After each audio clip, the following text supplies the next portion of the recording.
Syederalun, gubuk dengan papan tua beralaskan tanah ini merupakan tempat tinggal bagi Mutia bersama 3 buah hatinya di Gampungnya, Kecamatan Simpang 3, Aceh Besar.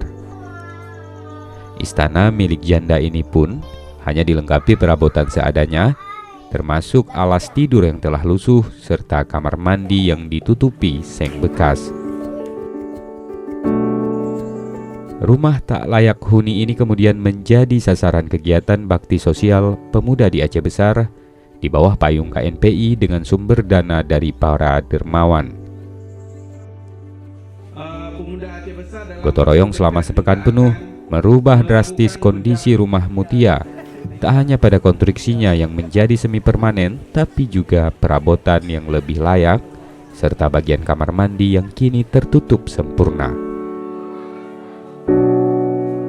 Agenda Bakti Sosial Pemuda Aceh Besar 2020 juga melakukan rehab pada 4 rumah lainnya di Kecamatan Kuta Malaka dan Ingin Jaya. Para pemuda ikut menggelar pelatihan bagi pelaku UMKM yang merupakan warga setempat, edukasi pola hidup sehat bagi anak, dan pemberian sembako bagi lansia. Dari Simpang 3 Aceh Besar, Syederalun Munawar, Serambi On TV.